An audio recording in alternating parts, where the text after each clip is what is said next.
At the beginning of the film, we are introduced to a wealthy businessman named Jin. He owns several businesses, most of which are restaurants. Jin is a culinary art enthusiast and is very particular about the food sold in his restaurants. He spends hours tasting dishes served by famous chefs to make them perfect. Through the years, he has developed a unique talent where he can tell what ingredients a dish is made of just by smelling it. One day, he goes to a 5-star hotel that he is looking to buy. The first dish he is served is the famous beef Wellington, which is a specialty of the head chef. Jin tries a bite and spits it out, saying that the type of mushroom used in the dish is wrong. Similarly, he is served a plethora of different dishes, all of which are the chef's specials. However, each of them has one drawback or another that dissatisfies him. By the end of the hour, the head chef runs out of ideas and feels helpless. The staff also has no clue how to impress someone as picky as Jin.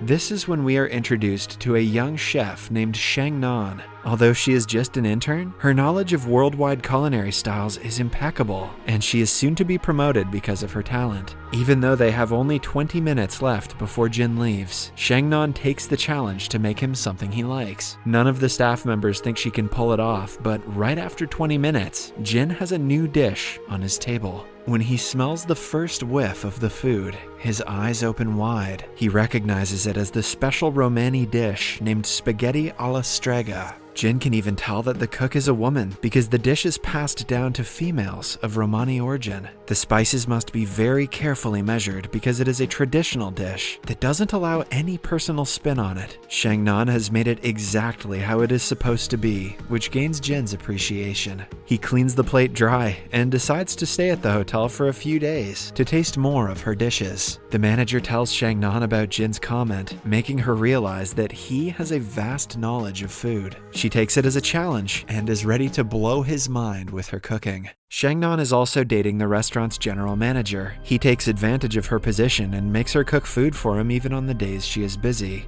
One afternoon, after enjoying everything she made for him, he reveals that he wants to break up because she is too skinny for his liking. Shang-nan is heartbroken, but she knows there's no point in arguing. Later that day, Jin is on his way out when he notices her sitting on his car's hood. He doesn't recognize her as the chef since he's never seen her face. Shang-nan thinks the car belongs to her ex-boyfriend and scratches it to teach him a lesson. When Jin calls her out, she realizes she came to the wrong floor. She quickly apologizes and promises to paint it like new. At night, Shang-nan gets drunk and climbs on the roof. At the same time, Jin is making ramen in his room. He believes that even the 2-minute noodle is a difficult dish to make, since one has to measure the ingredients and time precisely. Just when he is about to take a bite, someone falls on his balcony. It is none other than the drunk Shang-nan, who has fallen from the roof. When she refuses to go out, Jin puts her into a suitcase and keeps her inside the elevator. She is found by 2 staff members who go into a frenzy, assuming that she is a dead body. In the following scene, Jin is locked inside a cell with other criminals. Shang-nan is outside explaining what happened to the policeman. A while later, Jin's assistant arrives and bails him out. Jin hopes to never meet Shang-nan again, but they cross paths the very next day. Shang-nan is helping some kids when she accidentally touches a beehive. The bees attack Jin, making his face swell. Having had enough of her, he gives her a watch that will alert him if she is near him. Shang-nan promises to run away as soon as she hears the alarm. Starting the next day, Jin orders several dishes to test the chef's talent. Shang-nan impresses him with every single dish, but Jin is still unaware that she is the same girl he wants to stay away from. With time, he starts ordering food that is not even on the menu. Shang-nan works until midnight and is very tired, but Jin doesn't show signs of exhaustion. Hence, she puts squid ink on one of the dishes, symbolizing that she is running away. Jin understands the message and stops ordering food for the night. He also sends her a letter asking her to be a good opponent instead of running away. The following day, Jin has to appear in an interview. The interviewer asks him questions about the suitcase scandal, making him uncomfortable. At the same time, Shang-nan finds out the picky client is none other than the same guy she has to stay away from. Scared that her watch will ring, she tries to run, but falls into the swimming pool. For the next meal, Jin wants Shangnan to showcase her creativity. Instead of the name of the dishes, he sends her 3 themes that she is free to interpret however she likes. The themes are a time, a place, and a moment. For the first theme, Shangnan makes extremely spicy seafood, indicating summertime. Jin has a hard time eating anything spicy but is happy that she nailed the theme. The second one is the place. In this dish, Jin can smell rosemary, which reminds him of a lighthouse by the sea. He realizes it is a depiction of Shanghai. Then, for the last dish, she makes pork with matcha seasoning that Jin associates with the Japanese tea ceremony. He is beyond impressed by Shangnan's talent, while Shangnan is impressed that he could figure out exactly what she was trying to portray with each dish. For the dessert, she requests to make an original dish. It is a sweet cake made up of ingredients that are typically from the US, Canada, and the UK. These are the 3 places that Jin has lived in over the years, so he understands that it represents him. However, there is a truffle on the side that takes him by surprise. He asks the waiter to bring the chef so she can explain its meaning personally. Afraid to face him, Shangnan sends the head chef outside with her message. He reveals that the truffle grows underground and eats everything around it to maintain its power. Shangnan believes Jin is like a truffle, which is why she made it. Jin refuses to believe the head chef and goes looking for Shangnan, but she runs away before he finds her. A while later, they bump into each other in the bathroom. Jin smells the scent of food from her and recognizes her as the chef who has been cooking for him.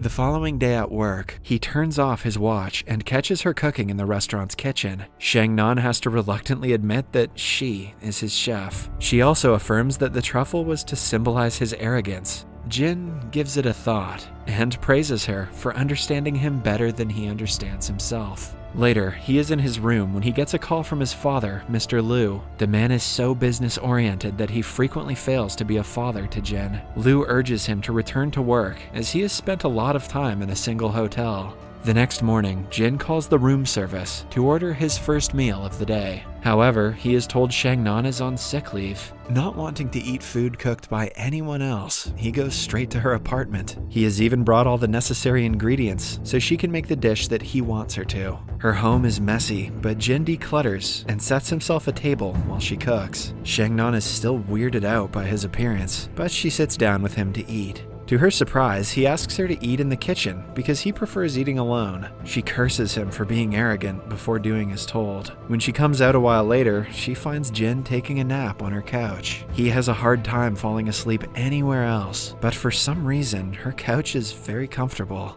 Jin wakes up hours later and finds Shangnan sleeping on her bed. The next day, he comes again and makes her cook a different dish. After eating, he falls asleep again.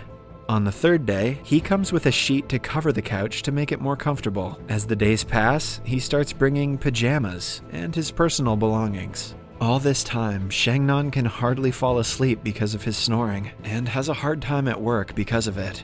One afternoon, Jin allows her to eat with him, and the two enjoy a long meal together. They also eat blowfish for the first time, unaware that it makes people high. Soon, the two feel its effects and hallucinate that it is raining. They stay under an umbrella, even when indoors, and talk about several things that make no sense. A while later, they go out for a walk, still thinking that it is raining when the weather is completely dry. Then, they end up inside a bus, where Jin's high wears off. He realizes that people are looking at him, and asks Shangnan to put the umbrella down. She doesn't listen to him, still affected by the high. By the end of the night, Jin brings her home and tucks her in. Cut to 2 days later, Shangnan hasn't seen him since they last ate together. He has also checked out of the hotel, which worries her. Deciding to check up on him, she arrives at his home. To her surprise, he is enjoying a meal made by his personal chef of 7 years. The women instantly see each other as rivals and try to prove how important they are to Jin. In the end, an infuriated Shangnan storms off in anger. The next day, the other chef comes to meet Shangnan at work and asks her to be an assistant chef for Jin. Shangnan refuses, asking her to go away. At night, Jin comes to her apartment to apologize, but drives away at the last minute. He has never felt close to anyone in his life other than Shangnan, which is why he is scared of losing her. But he doesn't understand that it is love, and he pulls away. He goes to the restaurant the next day and fires all the kitchen employees. He has decided to buy the hotel, but since it doesn't live up to their standard management-wise, their company has decided to use it for something else. Jin tries to talk to Shang-nan, but she doesn't want to listen to a word he has to say. During dinner, Jin asks his chef to join him. She is surprised because over the course of 7 years, he has never asked her to eat. She reveals that she only made one portion, like she always does. After she leaves, Jin gets a message from her, saying that she cannot be more than a personal chef to him.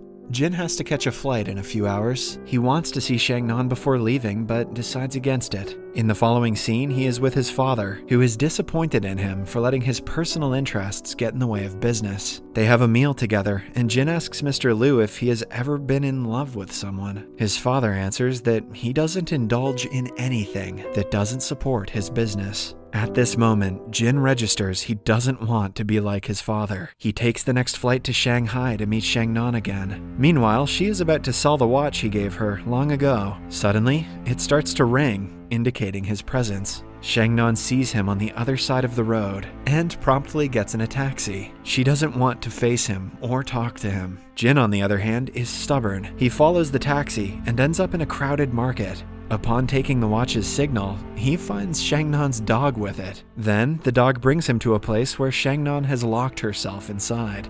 She refuses to talk to him, but her interest peaks when he mentions that she is the only friend he has had in life. He confesses his love and asks her to come outside. Shang-nan even makes him say that she is the sexiest person in the world. After the interaction, they go to her apartment building, but Jin brings her to a different apartment because it has a better view of the sky. The movie ends as they watch the sunset together. The moral of this creepy story is that as long as you're rich, you will literally always get your way.